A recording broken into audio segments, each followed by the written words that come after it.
Good morning students, this is Educational Arena, the YouTube channel of Blog Kharkhoda, and you are watching the third part of this video. We are discussing on articles. In last video we have discussed on vowel and consonant letters, vowel sounds and use of an. Today we will discuss on use of a and the. So let's start our topic. तो आज हम शुरू करेंगे use of A. A article कहां कहां use होता है? Before nouns begin with a consonant sound. जो नाउन कंसोनेंट साउंड से शुरू होते हैं, जिनकी इनिशियल साउंड कंसोनेंट होती है, उनसे पहले आर्टिकल ए लगाया जाता है। For example a kite, a table, a ship, a flower. अब देखिए काइट में जो के है उसकी इनिशियल साउंड क्या है? क। टेबल की इनिशियल साउंड ट है। इसी तरह शिप में जो एस है उसकी साउंड है स, और फ्लावर में एफ की साउंड है फ। ये जितनी भी साउंड्स हैं ये सब व्यंजन है, यानी कि कंसोनेंट साउंड है, और कंसोनेंट साउंड से पहले हम हमेशा आर्टिकल ए लगाते हैं। इसको याद रखने का एक आसान सा तरीका है, मैंने लास्ट वीडियो में आपसे वाउल साउंड्स के बारे में डिस्कशन किया था। आई होप कि वो सारी साउंड्स आपको याद होंगी। तो उन सभी वाउल साउंड्स को छोड़कर जितनी भी साउंड्स होती हैं वो सब कंसोनेंट साउंड्स कहलाती हैं। एक और आसान तरीका ये है कि हिंदी की वर्णमाला में जितने भी व्यंजन हैं वो सभी कंसोनेंट ध्वनियां होती हैं। व्यंजन जो है वो कंसोनेंट साउंड्स होती हैं। तो जितने भी व्यंजन की ध्वनियां आपको सुनाई देती हैं जिन भी वर्ड्स में, वो सब कंसोनेंट हैं, और उनसे पहले हमें आर्टिकल ए लगाना है। अगर आपसे भी क्वेश्चन पूछा जाए कि वाउल और कंसोनेंट में डिफरेंस क्या है, तो आप किस तरह से उसको डिफाइन करेंगे? मैंने आपको बताया था कि जो इंग्लिश अल्फाबेट है उसमें टोटल जो 5 लेटर्स हैं ए ई आई ओ यू वो वाउल हैं, और बाकी के 21 जो लेटर्स हैं वो कंसोनेंट्स हैं। तो ये तो एक न्यूमेरिकल हमारे पास डाटा है कि कितने वाउल और कितने कंसोनेंट्स हैं, but what is the difference between them? इन दोनों में अंतर क्या है उसके बारे में मैं आपको थोड़ा सा यहाँ पे बताना चाहूंगी। वाउल्स क्या होते हैं? The letters are pronounced without any restriction. वो वर्ण जो कि बिना किसी बाधा के बोले जा सकते हैं। रिस्ट्रिक्शन मतलब बाधा या रुकावट, उन्हें हम वाउल साउंड्स कहते हैं। ए ई आई ओ यू, इन वाउल को बोलते हुए किसी तरह की रेस्ट्रिक्शन नहीं आती है। That's why they are called vowel letters. Consonant letters क्या होते हैं? The letters are pronounced with restriction. जिन ध्वनियों को बोलते हुए या जिन वर्णों को बोलते हुए कोई रुकावट आती है उन्हें हम कंसोनेंट्स कहते हैं। So this is the difference. आप बोल के भी दे सकते हैं, प्रैक्टिस कर सकते हैं आप इसकी। जब भी हम कंसोनेंट लेटर्स को जब हम प्रोनाउंस करते हैं तो हमारी जो टंग है वो एक बैरियर का काम करती है। वो हमारे जो ओरल जो हमारी कैविटी है, हमारे जो मुंह है, उसके रास्ते को वो पार्शियली या कंप्लीटली क्लोज कर देती है, जिसकी वजह से बाधा उत्पन्न होती है, और इसीलिए हमें वाउल और कंसोनेंट साउंड्स अलग अलग सुनाई पड़ती हैं। So this is the difference. तो अगर कोई आपसे इनके डिफरेंस के बारे में पूछे तो आप इस तरह से उनको रिस्पॉन्स कर सकते हैं। अब हम कुछ ऐसे केसेस के बारे में डिस्कस करेंगे जो कि अक्सर स्टूडेंट्स को कंफ्यूज करते हैं। अब तक इतनी बार तो क्लियर है कि जो वाउल साउंड है उनसे पहले एन लगेगा और जो कंसोनेंट साउंड है उनसे पहले ए लगेगा। लेकिन कुछ ऐसे लेटर्स हैं जो स्टूडेंट्स को बहुत कंफ्यूज करते हैं और जिनमें वो अक्सर गलतियां करते हैं। कुछ ऐसे केसेस के बारे में हम डिस्कस करेंगे। जैसे एक लेटर है ई। ई आपको पता है कि क्या है? एक वाउल लेटर है, और ई से शुरू होने वाला कोई जो वर्ड है उससे पहले हम एन आर्टिकल लगाते हैं। लेकिन यहां मैंने एक वर्ड लिखा है, देखिए, यूरोपियन। यूरोपियन जो वर्ड है इसमें ई लेटर साइलेंट है और आवाज हमें यू की सुनाई देती है। अब बहुत सारे बच्चे जो हैं वो ये गलती करते हैं कि ई को देख के कि ई तो जो है वो वाउल है, इसके साथ यहाँ पर वो एन लगा देते हैं और उनका आंसर गलत हो जाता है। तो यहाँ पे ये ध्यान देना है कि ई साइलेंट है यू, यूरोपियन में यू की आवाज आ रही है और यू जो है वो व्यंजन है यानी कि कंसोनेंट है, और वाउल और कंसोनेंट साउंड्स के अकॉर्डिंग ही हम ए और एन का डिसीजन करते हैं। तो इसीलिए यूरोपियन में ए आना चाहिए ना कि एन आना चाहिए। एक और लेटर जो अक्सर कंफ्यूज करता है वो है ओ। ओ भी एक वाउल लेटर है और ओ से ओ की जो ध्वनियां हैं उनसे शुरू होने वाली। तो यहां पर भी देखिए आपकी जो ओ है उसकी साउंड अगर ओ है तो हम उसके साथ एन लगाते हैं, लेकिन यहाँ पर एक वर्ड लिखा है मैंने 1 रुपी नोट। अब ये शुरू तो ओ से हो रहा है, ओ यानी 1, लेकिन देखिए आवाज किसकी आ रही है 1 में, व की, और व क्या है एक कंसोनेंट है।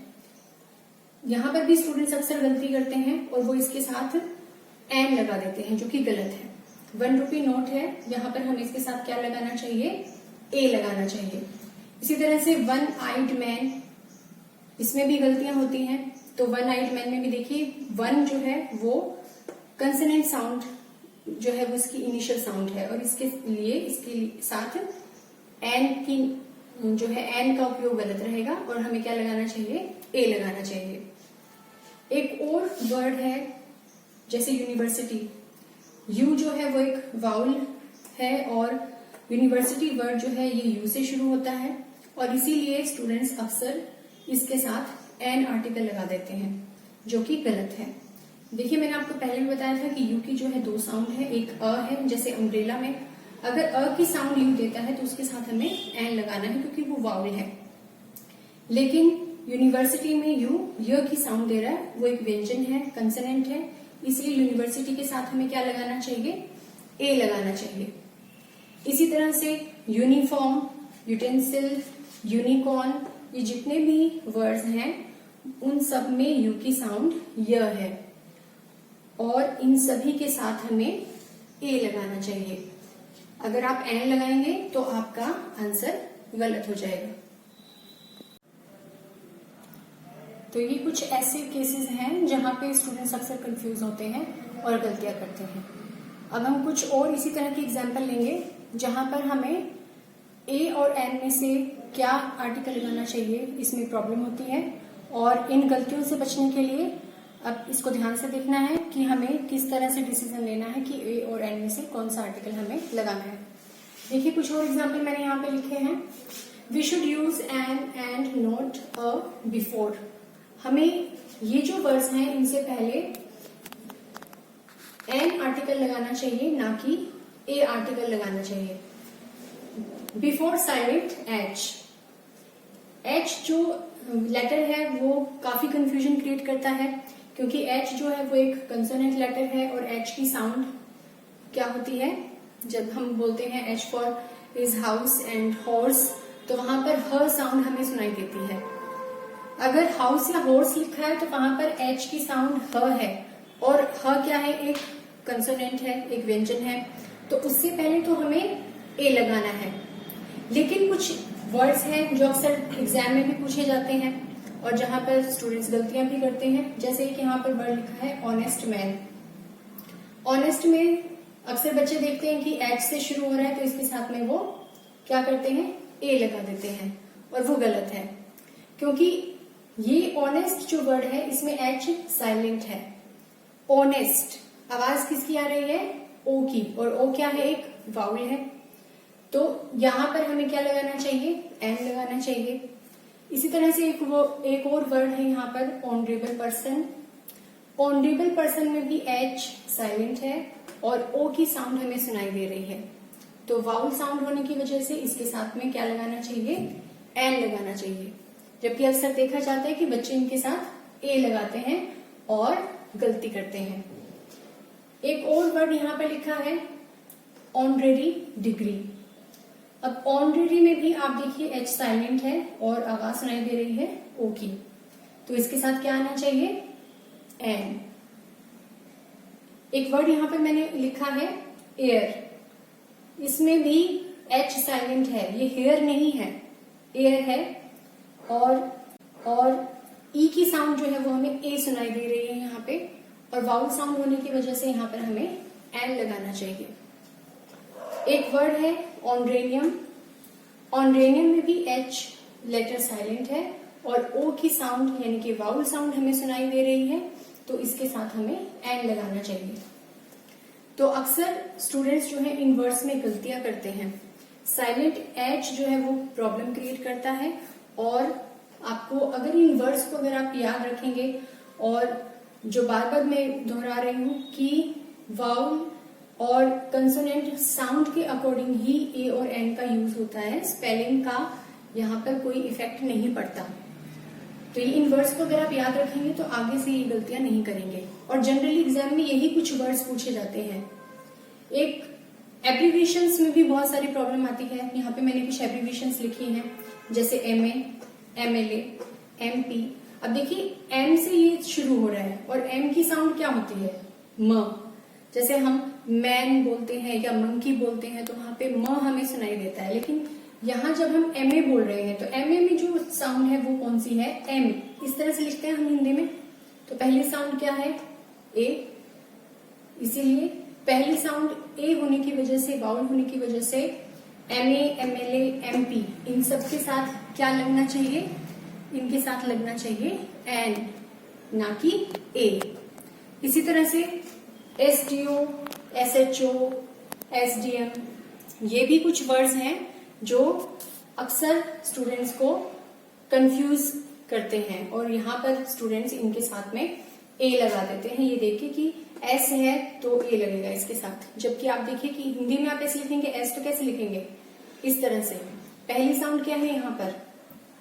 ए वाउल साउंड है, और उसकी वजह से इन सबके साथ हमें क्या लगाना चाहिए? एन लगाना चाहिए।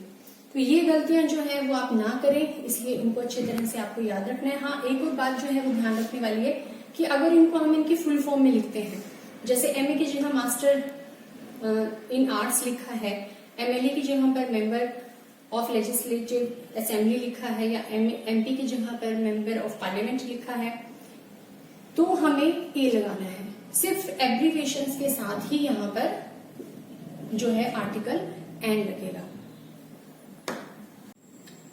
स्टूडेंट्स, नेक्स्ट आर्टिकल है हमारा दी। अब हम यूज ऑफ दी के बारे में पढ़ेंगे। दी कहां पर यूज होता है? Before a definite noun. एक निश्चित संज्ञा से पहले, एक डेफिनेट नाउन से पहले हम दी का प्रयोग करते हैं। दी का प्रयोग कहाँ कहाँ होना चाहिए? How can we identify that this is the definite noun? तो ये कुछ रूल्स है, आप कह सकते हैं कि ये कुछ एरियाज हैं जिनके साथ हमें दी का यूज करना चाहिए। For example, name of reverse. Reverse जो हैं उनके नाम से पहले हमें दी आर्टिकल लगाना चाहिए। दी गंगा, दी यमुना। हालांकि ये सिंगुलर नाउन है, लेकिन इनसे पहले हम ए आर्टिकल नहीं लगाएंगे, क्योंकि ये जो रिवर्स हैं, ये रूल है कि उनके नाम से पहले हमेशा हमें दी लगाना चाहिए। और ये डेफिनेट नाउन है क्योंकि गंगा और यमुना जो है वो एक ही नदी है, मतलब गंगा भी एक ही नदी है संसार में और यमुना भी, तो बहुत ज्यादा नहीं है ये, इसीलिए इनके नाम के साथ हमें दी लगाना चाहिए। दूसरा है नेम ऑफ ओशियंस, यानी कि महासागरों से जो समुद्र है उनके नाम से पहले, जैसे the Indian ocean, the Atlantic ocean, इनके नाम से पहले भी हमेशा दी लगता है। माउंटेन रेंज, माउंटेन रेंज से पहले यानी कि पर्वत श्रृंखलाओं के नाम से पहले, फॉर एग्जाम्पल दी हिमालयाज, दी विंध्यास, इनके नाम से पहले दी लगेगा। लेकिन यहाँ एक बात याद रखनी है कि माउंटेन के नाम से पहले कभी दी नहीं लगता, मतलब दी एवरेस्ट गलत होगा। सिंगल जो कोई माउंटेन है उसके नाम से पहले दी नहीं लगता, हमेशा माउंटेन रेंज के नाम से पहले दी लगता है। हिमालयस जो है पूरी पर्वत श्रृंखला का नाम है जिसमें बहुत सारे पर्वत हैं। इसी तरह से विंध्याचल जिसे हम कहते हैं उसमें भी बहुत सारे माउंटेन्स हैं, इनके नाम से पहले दी लगेगा। नेम ऑफ आइलैंड्स, जो आइलैंड्स होते हैं समुद्र के बीच जिसे हम द्वीप कहते हैं, उनके नाम से पहले, for example the Lakshadweep islands, इसके नाम से पहले हमें दी लगाना चाहिए। और यहाँ भी एक बात ध्यान रखनी है कि अगर कोई अकेला द्वीप है अकेला अगर कोई आइलैंड है तो उसके नाम से पहले दी नहीं लगेगा। ये हमेशा आइलैंड यानी कि बहुत सारे द्वीपों का समूह, लक्षद्वीप में जो है बहुत सारे द्वीपों का समूह है, इसलिए उसके नाम से पहले हमें दी लगाना चाहिए। इसी तरह से डेजर्ट्स यानी कि मरुस्थल है, रेगिस्तान है, उनके नाम से पहले हमें दी लगाना चाहिए। For example the Sahara desert, the Thar desert. Sahara desert आपको पता होगा कि जो पूरे वर्ल्ड का सबसे बड़ा डेजर्ट है। दी थार डेजर्ट हमारे इंडिया में है। तो डेजर्ट्स के नाम से पहले भी हमेशा दी आर्टिकल लगाते हैं। हेवनली बॉडीज के नाम से पहले, heavenly bodies for example the sun, the moon, the pole star, ये सभी जिन्हें हम खगोलीय पिंड कहते हैं, तो उनके नाम से पहले भी हमेशा दी आर्टिकल लगाना चाहिए। प्लैनेट्स के नाम से पहले, जैसे हम किस प्लैनेट पे रहते हैं, अर्थ पर, तो दी अर्थ, दी मार्स। हमेशा कोई भी प्लैनेट अगर हम लिख रहे हैं तो उसके नाम से पहले हमेशा हमें दी आर्टिकल लगाना चाहिए। ये भले ही ये सब जो है सिंगुलर नाउन है, लेकिन ये डेफिनेट नाउन को इंडिकेट कर रहे हैं, इसलिए इनके साथ हम ए या एन नहीं लगाते, हम दी लगाते हैं। इसी तरह से फेमस होली बुक्स, जो हमारी धार्मिक पुस्तकें जिन्हें हम कहते हैं, जैसे दी गीता, दी रामायणा, दी वेदास, दी बाइबल, दी कुरान, दी गुरु ग्रंथ साहिब, ये सब हमारे होली बुक्स हैं और इनके नाम से पहले भी हमेशा हमें दी आर्टिकल लगाना चाहिए। इसी तरह से कुछ फेमस बिल्डिंग है, जैसे दी ताजमहल, दी कुतुब मीनार, दी रेड फोर्ट, दी चार मीनार। ये जितनी भी बिल्डिंग्स हैं जो फेमस मॉन्यूमेंट्स हैं, हिस्टोरिकल मॉन्यूमेंट्स हैं, उनके नाम से पहले हमेशा हमें दी आर्टिकल लगाना चाहिए। तो ये कुछ यूजेस हैं जिनसे पहले हमें दी आर्टिकल का यूज करना चाहिए। तो स्टूडेंट्स, आज हमने आर्टिकल दी के कुछ यूज यहाँ पर किन किन कंडीशंस में हमें आर्टिकल दी लगाना चाहिए इसके बारे में हमने पढ़ा, और आर्टिकल दी के कुछ और भी यूजेस हैं जिन्हें हम अपने नेक्स्ट वीडियो में डिस्कस करेंगे, और साथ ही हम कुछ ऐसे एग्जाम्पल्स, कुछ ऐसे केसेस को भी डिस्कस करेंगे जिनमें कोई भी आर्टिकल नहीं लगता है, यानी कि नो आर्टिकल जिसे हम कहते हैं, जिसमें ए एंड डी कोई भी आर्टिकल यूज नहीं होता है। कुछ ऐसे केसेस के बारे में हम अपने नेक्स्ट वीडियो में डिस्कस करेंगे। तो तब तक इसी तरह से आप वीडियो देखते रहिए, लाइक करते रहिए। Thank you.